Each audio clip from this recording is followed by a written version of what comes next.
Selamat sore semuanya, shalom. Iya, bisa lebih keras mungkin suaranya, shalom. Iya, saya percaya Tuhan Yesus mengasihi jemaat Betani Blora, amin. Iya. Kamis yang lalu kita sudah merayakan kenaikan, ya hari kenaikan Tuhan kita Yesus Kristus.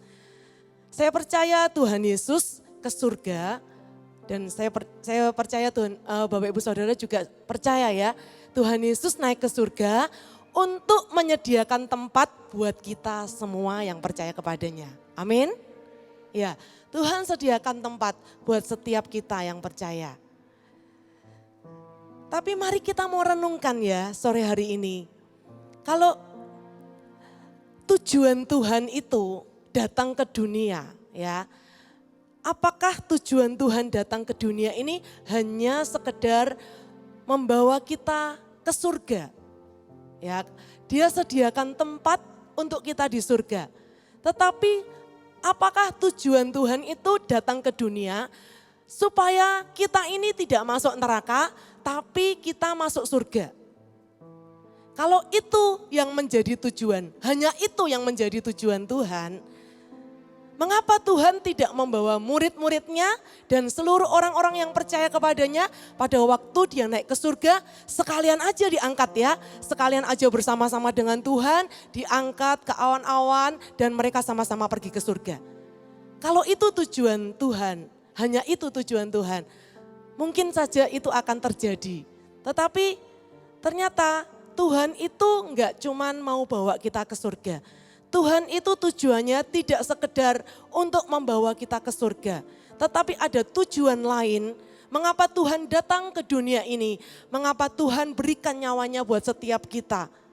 Supaya apa? Supaya manusia dikembalikan kepada rancangan Tuhan yang semula.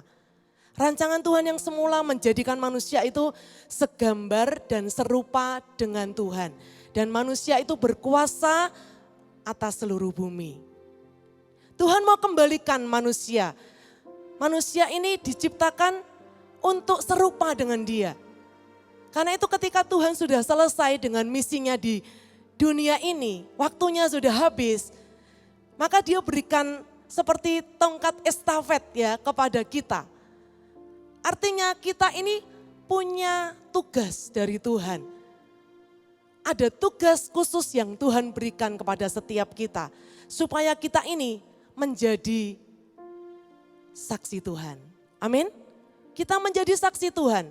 Karena Tuhan itu harus pulang, dia harus naik ke surga. Dan banyak orang yang masih perlu diselamatkan. Artinya mereka belum percaya kepada Tuhan Yesus. Karena itu dia berikan tongkat estafetnya kepada setiap kita supaya kita ini menjadi saksinya di muka bumi ini. Kita melakukan apa yang dilakukan oleh Tuhan Yesus. Ketika Tuhan Yesus ada di muka bumi ini, dia melayani banyak orang, dia menolong banyak orang, dia mengajar murid-muridnya. Ya, dia melakukan banyak perbuatan baik di dalam kehidupannya. Itu yang harus kita teladani sebagai murid Tuhan. Dan Tuhan pada waktu di detik-detik terakhir di dalam muka bumi ini ya, di waktunya yang terakhir, dia berikan pesannya yang terakhir, dia berikan pesan yang berupa perintah buat setiap kita. Perintah yang terakhir yang disebut dengan The Great Commission. Ya, The Great Commission itu artinya apa? The Great Commission itu artinya adalah amanat agung. Amanat agung Tuhan. Pesan Tuhan yang diberikan khusus buat setiap kita. Mari kita lihat di dalam Matius 28 ayat 18 sampai 20. Dikatakan, kepadaku telah diberikan segala kuasa di surga dan di bumi. Karena itu pergilah, jadikanlah semua bangsa muridku dan baptislah mereka dalam nama Bapa dan Anak dan Roh Kudus. Dan ajarlah mereka melakukan segala sesuatu yang telah kuperintahkan kepadamu. Dan ketahuilah, aku menyertai kamu senantiasa sampai kepada akhir zaman. Ini adalah The Great Commission, amanat agung yang Tuhan berikan kepada setiap murid-muridnya. Ya, ada dua fakta tentang amanat agung ini yang kita bisa renungkan. Yang pertama adalah Amanat agung itu adalah pesan terakhir Tuhan Yesus yang berisi perintah. Tuhan Yesus tidak berikan amanat agungnya di awal pelayanannya di muka bumi ini. Tetapi dia berikan itu di akhir. Ya, selama 3,5 tahun dia melayani, Tuhan berikan itu tidak di awal, tapi Tuhan berikan itu di akhir. Ketika dia akan kembali ke surga, dia berikan amanat agung itu kepada setiap murid-muridnya. Apa artinya? Artinya amanat agung ini adalah satu kerinduan hati Tuhan. Amanat agung ini sangat penting buat Tuhan. Amanat agung ini adalah satu apa yang menjadi beban hati Tuhan. Apa yang menjadi kerinduan hati Tuhan. Apa yang menjadi pikiran Tuhan. Ketika seseorang mau pergi meninggalkan rumahnya atau mungkin meninggalkan dunia ini. Mungkin Bapak Ibu Saudara ada yang orang tuanya sudah meninggal. Sebelum meninggal mungkin ada amanah. Ya, amanat yang diberikan orang tua kita kepada kita. Biasanya kalau orang sudah dapat amanat dari orang tua yang sudah meninggal, itu enggak berani untuk enggak melakukan. Itu dianggap sangat penting karena itu adalah perkataan terakhir dari orang tuanya. Demikian juga dengan amanat agung Tuhan ini. Tuhan berikan itu di akhir dalam pelayanannya di muka bumi ini. Berarti ini adalah suatu yang sangat penting buat Tuhan. Ini hatinya Tuhan. Ya, kalau kita bisa tangkap, ini adalah hatinya Tuhan. Ini adalah pikirannya Tuhan. Ini adalah kerinduannya Tuhan. Itu fakta tentang amanat agung. Tuhan ingin supaya kita ini jadi saksi, kita melanjutkan apa yang sudah Dia mulai di muka bumi ini. Dan fakta yang kedua adalah amanat agung ini diberikan kepada murid-muridnya. Bukan kepada orang banyak. Ya. Tuhan tidak berikan amanat agung ini kepada orang banyak yang berbondong-bondong untuk datang kepadanya, minta disembuhkan, minta didoakan, minta diberkati. Tuhan Yesus tidak berikan itu kepada orang-orang banyak yang berbondong-bondong. Kenapa? Karena orang banyak itu hanya datang ketika mereka butuh Tuhan. Ketika mereka perlu Tuhan sembuhkan aku Tuhan, mereka datang kepada Tuhan. Mereka mau butuh mujizat dari Tuhan. Tetapi ketika mereka sudah dapat mujizat Tuhan, mereka akan pergi meninggalkan Tuhan. Tetapi beda dengan murid. Murid adalah orang yang mau berkomitmen di dalam suka dan duka untuk tetap mengikuti Tuhan. Murid adalah orang yang benar-benar ada di dekat Yesus dan siap untuk melakukan apa yang diperintahkan oleh Yesus. Karena Yesus adalah guru yang mereka percayai. Oleh karena itu Tuhan Yesus berikan perintah amanat agung ini kepada murid-muridnya. Bukan kepada orang banyak. Ya. Mari kita mau tanya pada sebelah kanan kiri. Kamu murid atau orang banyak? Ya, kamu murid atau orang banyak? Ya. Kita termasuk murid atau orang banyak Bapak Ibu Saudara? Ya. Ada 2 pertanyaan yang akan kita renungkan pada sore hari ini ya. Saya mendapatkan pertanyaan ini ketika saya menyiapkan firman ini. Ada pertanyaan di dalam hati saya. Mari kita mau renungkan sama-sama. Yang pertama adalah apakah amanat agung adalah sesuatu yang penting bagi kita? Tadi kan saya katakan amanat agung ini sesuatu yang sangat penting buat Tuhan. Tetapi pertanyaannya, apakah amanat agung ini sesuatu yang penting buat kita? Dan yang kedua, apakah kita sudah menjadi murid Yesus? Ya, apakah kita sudah menjadi murid Yesus? Mari kita merenungkan 2 pertanyaan ini. Yang pertama, apakah amanat agung itu sesuatu yang penting bagi kita? Ya, ada sebuah perkataan berkata seperti ini. His last command, our first concern. Artinya apa? Artinya perintahnya yang terakhir itu menjadi kepentingan utama kita. Perintah Tuhan yang mana? Yang amanat agung tadi itu menjadi perhatian utama kita. Artinya apa? Artinya kepentingan Tuhan itu juga seharusnya menjadi kepentingan setiap kita. Seharusnya Bapak Ibu Saudara ya, seharusnya menjadi kepentingan kita juga. Apa yang menjadi kerinduan hati Tuhan? Mari kita mau cocokkan dengan hati kita. seharusnya kerinduan hati kita juga selaras, cocok dengan hatinya Tuhan. Apa yang Tuhan inginkan di dalam setiap kehidupan kita, mari kita mau usahakan. Itulah kepentingan ya, kepentingan. Kepentingan Tuhan itu adalah kepentingan kita. Bapak Ibu Saudara, kepentingan itu selalu menjadi prioritas. Coba kita renungkan ya kalimat ini. Kepentingan itu selalu menjadi prioritas. Kalau kita punya kepentingan, itu pasti kita utamakan. Betul?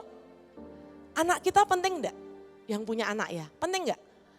Penting. Karena itu kita akan mengutamakan anak kita. Enggak mungkin ibu-ibu di sini enggak kasih makan anaknya. Kalau anaknya belum makan, bingungnya setengah mati. Aku enggak makan enggak apa-apa, gitu ya prinsipnya mama-mama ya. Yang penting anakku makan. Itulah kepentingan itu jadi prioritas kita. Jadi hal yang utama di dalam hidup kita. Prioritas itu sesuatu yang dianggap penting dan itu menjadi hal yang kita utamakan. Apakah kepentingan Tuhan ini juga menjadi prioritas di dalam setiap kehidupan kita? Mari kita mau belajar untuk memahami kepentingan Tuhan. Saya belajar memahami kepentingan seorang anak kecil ketika saya melihat anak sekolah minggu saya menangis. Menangis gara-gara sepele. Gara-gara dia itu kehabisan di kantin gereja itu kehabisan yang namanya pentol bakso goreng itu ya. Pentol bakso goreng itu. Jadi dia itu ternyata sudah sangat merindukan bakso goreng itu. Minggu yang lalu habis. Lalu dia minggu ini dia mau beli habis lagi.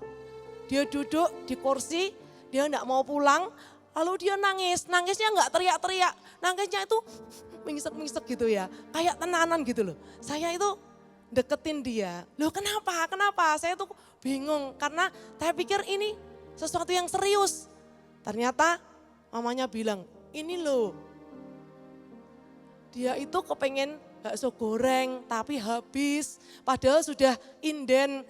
Yang kemarin minggu udah habis inden minggu ini. Tapi ternyata yang jualan itu lupa dijual sama orang lain.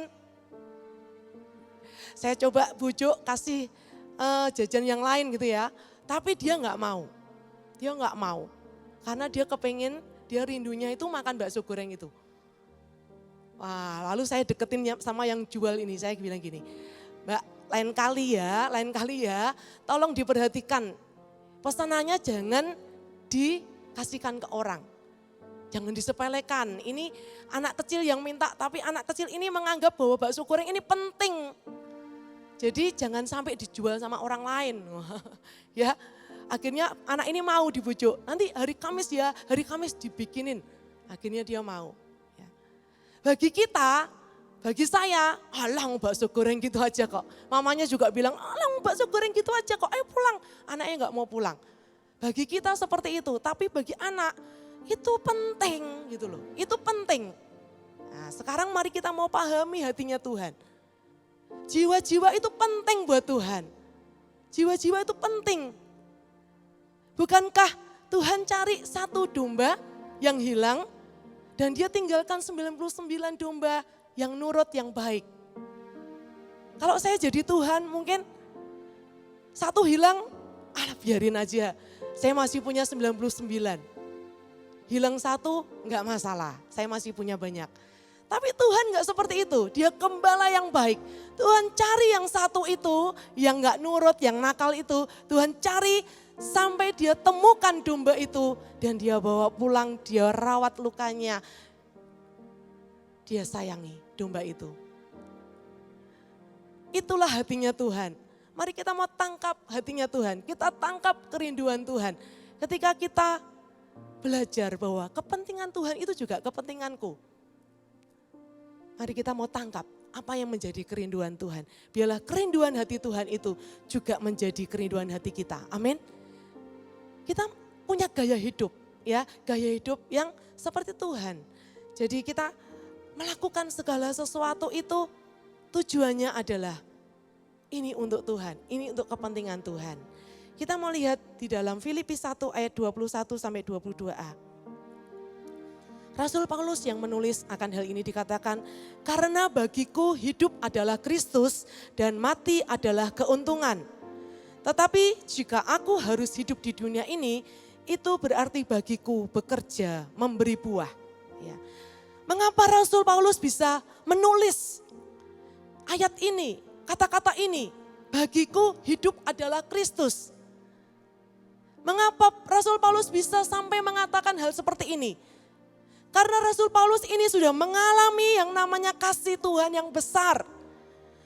Dia mengalami kasih Tuhan, kasih karunia Tuhan yang seharusnya dia nggak layak untuk diampuni. Tetapi Tuhan itu mengampuni dia. Tuhan itu memberikan kasihnya yang besar buat Rasul Paulus. Sehingga Rasul Paulus ini yang dulunya hatinya berkobar-kobar untuk mengancam dan membunuh murid Yesus. Tetapi sekarang dia cinta mati-matian dengan Tuhan. Dia berkobar-kobar hatinya untuk melayani Tuhan, untuk cinta Tuhan. Bahkan Rasul Paulus ini, dia pergi melayani Tuhan ke daerah Asia kecil. Dia enggak hitung-hitungan dengan Tuhan. Dia berikan hartanya juga untuk Tuhan. Dia melayani, dia mengalami penderitaan. Dia karam kapal, itu sudah pernah dia alami. Digigit ular, sudah pernah dia alami. Di penjara, ya. Dengan berbagai macam penderitaan, Rasul Paulus ini tidak menyerah. Rasul Paulus ini tetap melayani, tetap maju melayani. Karena baginya, kepentingan Tuhan itu juga kepentinganku. Kalau itu, jiwa-jiwa itu bagi Tuhan penting, maka itu juga penting bagiku. Itu yang dialami oleh Rasul Paulus. Kenapa? Karena dia alami kasih Tuhan. Penting sekali Bapak Ibu Saudara, untuk kita itu merasa bahwa Tuhan itu mengasihi kita. Amin. Tuhan itu mengasihi kita, sadari bahwa Tuhan itu mengasihi kita. Kita tidak bisa hidup ya, kalau Tuhan itu tidak mengasihi kita. Sampai sekarang kita nggak bisa hidup. Tapi karena Tuhan mengasihi kita, Tuhan angkat kita menjadi anaknya. Sehingga kita ini boleh hidup sampai sekarang ini. Kolose 3 ayat 23 sampai 24. Dikatakan apapun juga yang kamu perbuat, perbuatlah dengan segenap hatimu seperti untuk Tuhan dan bukan untuk manusia. Kamu tahu bahwa dari Tuhanlah kamu akan menerima bagian yang ditentukan bagimu sebagai upah. Kristus adalah Tuhan dan kamu hambanya. Dalam setiap apapun yang kita perbuat, apapun yang kita lakukan, itu ada nilainya. Kita enggak sembarangan, ada nilainya. Nilainya apa? Untuk Tuhan. Kita lakukan untuk Tuhan. Apapun yang kita perbuat untuk Tuhan. Dan Tuhan itu akan melihat apapun yang kita perbuat untuk Dia. Kristus adalah Tuhan dan kita ini hambanya. Mari kita mau belajar untuk memahami kepentingan-kepentingan Tuhan. Saya dan suami saya pernah mengalami hal yang cukup ya membuat kami ini harus meneteskan air mata ya. Karena pada waktu itu kami baru belajar untuk bekerja, kami baru istilahnya baru awal-awal menikah ya waktu itu. Jadi kami baru mulai untuk merintis pekerjaan, kami baru mulai bekerja. Dan pada waktu itu saya ingat kita ini lagi pergi bersama dengan keluarga keluar kota, lalu kita datang ke sebuah ibadah di gereja kecil. Dan di gereja itu tiba-tiba waktu kita menyanyi, kita memuji Tuhan, suami saya ini duduk. Lalu saya dibisikin gini, Tuhan suruh kita kasih beliin sepeda motor buat gereja. Karena pada waktu itu gereja GBI Rembang belum punya sepeda motor ya, full timernya baru 1. Saya kaget waktu itu, hah? Ya, saya kaget. Tapi dia katakan itu dengan nangis ya, dengan air mata. Saya bilang gini, tenang ta, berdoa lagi aja. Saya bilang gitu ya, saya katakan seperti itu. Tapi dia bilang, iya Tuhan taruh di hati saya. Kita harus belikan sepeda motor buat gereja. Dengan kondisi keuangan saya pada waktu itu, seharusnya saya berat untuk belikan sepeda motor untuk gereja. Pada waktu itu kita akhirnya sepakat, saya dengan suami saya bergandengan tangan, kami nangis dengan Tuhan, kami berkata, ya Tuhan kami mau taat, ya, kami ambil uang, kami belikan sepeda motor untuk gereja. Ini untuk kepentingan Tuhan, untuk kepentingan pelayanan. Kalau saya pikir, loh saya ini masih punya kepentingan loh Tuhan, saya masih punya anak loh Tuhan, saya butuh belikan susu anak saya butuh belikan keperluan anak saya. Tapi kalau Tuhan yang suruh, ya Tuhan yang suruh, saya nggak bisa berbuat apa-apa. Kepentingan Tuhan itu juga menjadi kepentingan kita. Mari kita mau belajar untuk punya gaya hidup yang seperti ini. Ketika Tuhan yang utus, maka Tuhan yang urus. Saya percaya Tuhan itu yang bertanggung jawab buat kehidupan kita. Amin. Mungkin ada yang berkata, wah masalahku itu masih banyak. Kok aku disuruh mikir amanat agung, disuruh mikir jiwa-jiwa orang lain. Masalahku aja masih banyak. Biarkan aku fokus sama masalahku, setelah masalahku selesai, nanti aku akan melayani Tuhan, aku akan pikirkan jiwa-jiwa. Bapak Ibu Saudara, selama kita masih ada di dunia, masalah tidak akan berhenti. Setiap hari pasti kita dihadapkan dengan masalah. Kecuali Bapak Ibu Saudara sudah gak hidup lagi ya. Kalau kita hidup, mari kita mau siap untuk hadapi masalah. Karena masalah itu akan selalu ada. Kalau Bapak Ibu Saudara nunggu masalah itu selesai baru melayani, baru kita pikirkan amanat agung, saya khawatir nanti sudah terlambat. Sudah terlambat, Tuhan sudah bilang waktumu sudah selesai, kita nggak sempat lagi untuk lakukan sesuatu untuk Tuhan. Ya, masalah tidak akan membuat kita lemah. Masalah tidak akan membuat kita lemah. Justru masalah itu yang akan membuat kita berkobar-kobar, melayani Tuhan, melakukan sesuatu untuk Tuhan. Amin. Ada belas kasihan Tuhan. Ketika kasih Tuhan itu memenuhi kita, maka ada belas kasihan Tuhan yang mendorong kita untuk kita ini melakukan sesuatu untuk Tuhan. Minimal Bapak Ibu Saudara punya kerinduan untuk kita ini melakukan sesuatu untuk Tuhan. Melayani Tuhan tidak harus di gereja. Mungkin Bapak Ibu Saudara terlalu sibuk waktunya nggak bisa melayani di gereja. Tapi sebagai bisnismen, sebagai pelajar, sebagai ibu rumah tangga, sebagai apapun juga profesi kita. Kita bisa melayani Tuhan. Kita bisa lakukan sesuatu untuk Tuhan. Kalau kita punya hati, kepentingan Tuhan itu juga kepentinganku.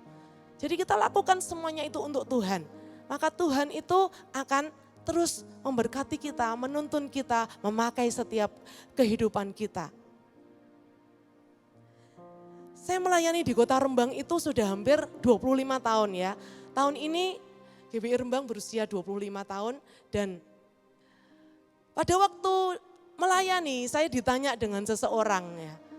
Saya ditanya, suami saya ditanya pada waktu itu, bukan segereja dengan kita tetapi kita berteman, lalu dia tanya, coba aku tanya, kamu melayani di Rembang itu dapat apa? Gitu ya. Kamu melayani di Rembang itu upahnya apa?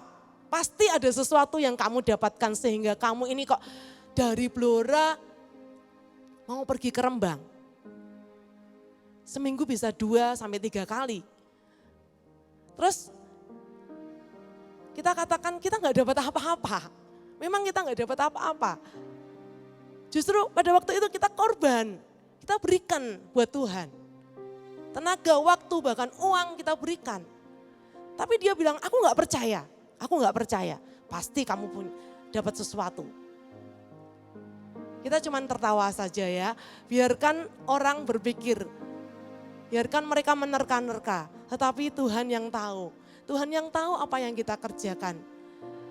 Mari kita mau terus melayani, punya hati yang murni melayani. Apakah di dalam waktu saya melayani itu masalah saya selesai? Masalah saya juga banyak Bapak Ibu Saudara. Saya melayani, masalah juga datang terus.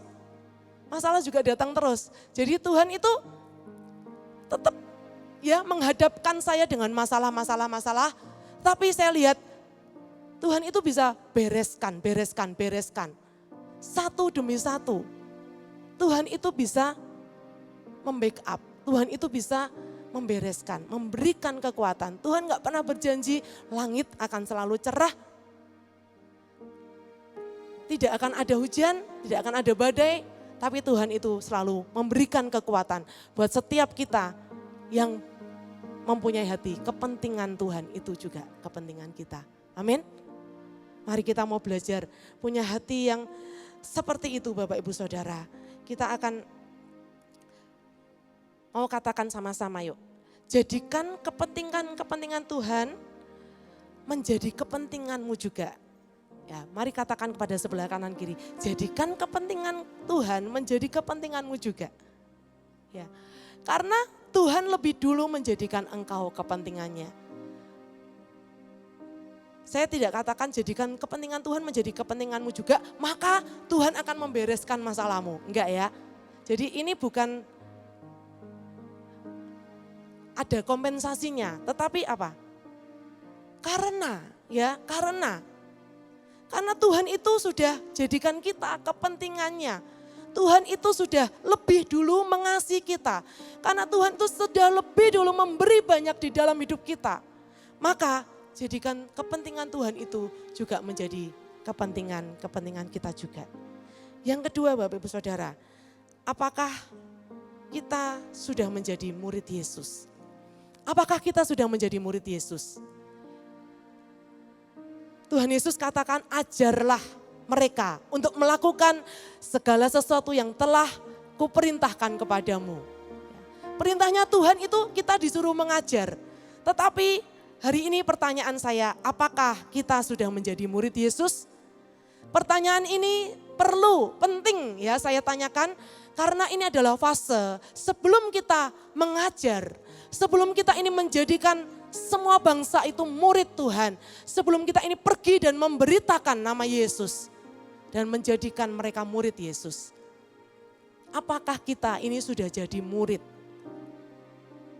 Setiap kita, Bapak Ibu Saudara. Sudah berapa lama kita menjadi orang Kristen? Sudah berapa lama kita berjemaat di tempat ini? Dan sudah berapa lama kita ini menjadi murid Kristus? Mari kita merenungkan pertanyaan ini. Hanya seorang murid yang bisa menghasilkan murid. Kalau Bapak Ibu Saudara belum menjadi murid Kristus, maka untuk melakukan amanat agung itu susah. Sulit. Kenapa? Karena kita nggak pernah diajar, kita dan nggak mau diajar. Tapi kalau kita murid, maka kita akan menghasilkan murid di dalam kehidupan kita. Oleh sebab itu Tuhan itu hanya berikan pesan terakhirnya, the last comment kepada murid-muridnya. Dia berikan kepada murid-muridnya yang percaya kepada dia. Artinya kalau kita jadi murid, maka kita adalah orang yang komitmen taat kepada guru kita. Kita lihat dalam Yohanes 8 ayat 31. Yohanes 8 ayat 31 dikatakan, maka katanya kepada orang-orang Yahudi yang percaya kepadanya, jikalau kamu tetap dalam firman-Ku, kamu benar-benar adalah murid-Ku. Ya. Dalam terjemahan bahasa Indonesia saya membaca dikatakan, kalau kalian terus menurut ajaran-Ku, kalian sungguh-sungguh pengikut-Ku. Apa yang kita dengar? Firman Tuhan. Apa yang kita baca? Firman Tuhan. Itu ajaran Tuhan. Kalau kalian tetap di dalam firman, maka kalian benar-benar adalah pengikutku, adalah muridku. Kalau kalian menurut ajaranku, maka kalian benar-benar adalah muridku. Tuhan Yesus berkata seperti itu. Sebelum mengajari orang lain, mari kita mau punya hati seorang murid, kita ini mau diajar. Siapa yang mengajari kita? Yang mengajari kita itu adalah seorang pribadi yang bernama Roh Kudus. Ya, di dalam Yohanes 14 ayat 26 dikatakan, Roh Kudus akan mengajarkan segala sesuatu kepadamu dan akan mengingatkan kamu akan semua yang telah kukatakan kepadamu. Roh Kudus itu adalah guru yang terbaik. Roh Tuhan sendiri yang diberikan Tuhan kepada kita ketika dia naik ke surga, Tuhan juga berjanji, Tuhan berkata engkau akan menerima kuasa kalau Roh Kudus turun ke atasmu dan engkau akan menjadi saksiku. Jadi kita ini kalau kita mau diajar, kita adalah murid Roh Kudus. Roh Kudus adalah guru terbaik. Dia yang mengingatkan apa yang sudah kita baca, apa yang sudah kita dengar. Dia yang menerjemahkan, memberikan pengertian demi pengertian di dalam setiap hati kita. Sekalipun kita baca firman, mungkin kita tidak ngerti. Tapi Roh Kudus itu bisa bukakan pengertian. Dia bisa berikan hikmat sehingga kita ini mengerti. Dan dia bisa menyadarkan kita. Kalau kita baca firman, lalu kita dapat rema sesuatu. Roh Kudus itu sedang mengajari kita. Sehingga pengertian demi pengertian itu akan mengubah mindset kita, akan mengubah pola pikir kita. Dan kita ini, kita akan terus berjalan di dalam perubahan demi perubahan, pertobatan demi pertobatan setiap hari. Yang menobatkan itu bukan pendeta, yang menobatkan itu adalah Roh Kudus. Firman yang menjadi rema di dalam setiap kehidupan kita. Itu yang akan menobatkan, yang akan memberikan perubahan di dalam setiap kehidupan kita. Apakah Bapak Ibu Saudara percaya dengan Roh Kudus? Amin. Percaya Roh Kudus itu ada? Amin. Roh Kudus itu ada, dia bisa bicara. Dia bisa ada, bicara di hati kita. Amin. Kalau saya menasihati anak saya, mereka itu seringkali ngeyel. Tetapi ketika suatu saat Roh Kudus itu bicara sama mereka sendiri, mereka bisa nangis-nangis loh. Mereka bisa ngomong sama saya cerita. Kalau Roh Kudus itu ingatkan mereka di hati mereka. Dan itu yang membuat pertobatan. Esensi di dalam ketaatan sebagai seorang murid itu hanya dua, mendengar dan melakukan. Kalau kita mendengar suara Roh Kudus di hati kita mendengar Tuhan bicara di hati kita. Apakah kita percaya itu suara Roh Kudus, itu Tuhan. Ya, itu Tuhan. Kita cross check dengan firman yang kita baca dan kita damai sejahtera. Itu Tuhan. Ketika kita dapat itu, apakah kita akan melakukannya? Kalau kita hanya mendengar, kita percaya tapi kita nggak melakukan, itu bukan ketaatan. Itu bukan ketaatan, ya. Esensi ketaatan itu mendengar dan melakukan, hanya itu. Ada sebuah perkataan berkata seperti ini, one act obedience is better than 100 sermons. Artinya apa? Satu tindakan ketaatan itu lebih baik daripada 100 khotbah.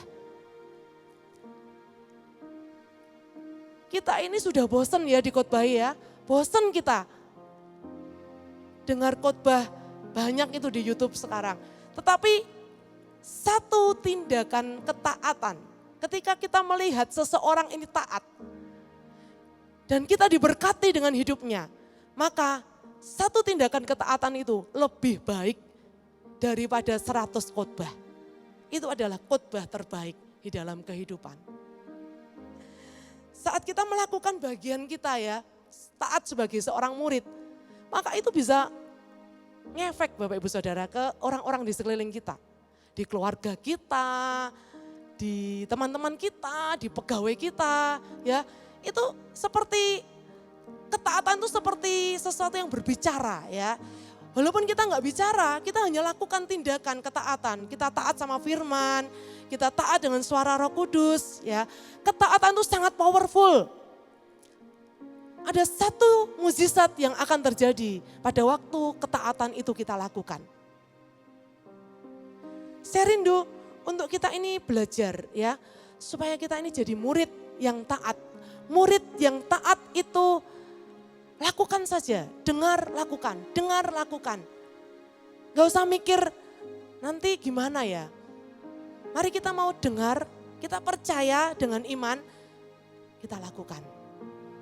Dan ketika kita sedang melakukan itu, keluarga kita, anak-anak kita yang melihat kehidupan kita, itu mereka akan mengikuti langkah kita, mengikuti apa yang menjadi teladan kita.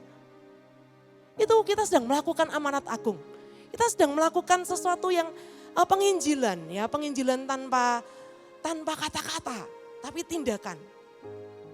Mari kita mau belajar dengan satu orang tokoh yang bernama Abraham. Saya akan putarkan sebuah klip tentang Abraham ketika dia mempersembahkan Ishak anaknya. Mari kita mau belajar keteladanan dari Abraham. Ketika dia persembahkan Ishak anak satu-satunya dengan penuh ketaatan. Dan kita lihat apa yang dilakukan Ishak anaknya. Ya, saya persilakan. Ayah, kenapa kita berkurban?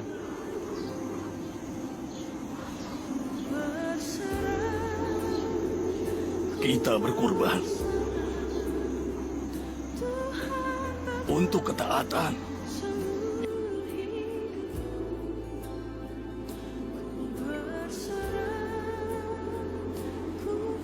Tuan, Apa?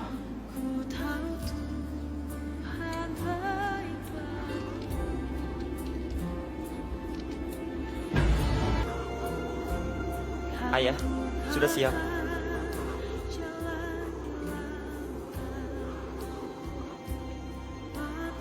Ayah. Ayah. Ayah.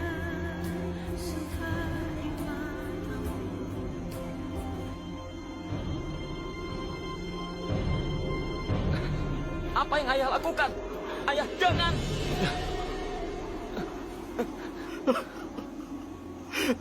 Ishak, kaulah korbannya. Kenapa? Kenapa, ayah? Karena Allah berfirman bahwa ayah harus mengorbankan anak tunggal yang ayah kasihi dan ayah percaya dia akan membangkitkanmu dari antara yang mati. Kenapa? Karena dia berjanji. Dia berjanji.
Allahku,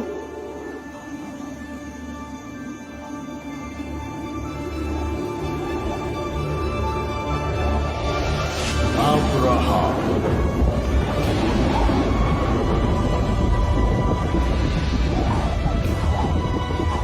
Abraham, Abraham. Ini aku. Jangan kau arahkan lagi tanganmu pada putramu. Jangan kau apa-apakan dia. Sekarang aku tahu bahwa kau takut pada Tuhan, karena tidak menolak untuk menyerahkan anakmu, anakmu satu-satunya, kepadaku.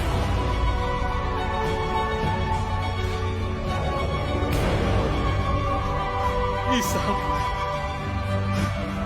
anakku, putraku. Terima kasih Allah.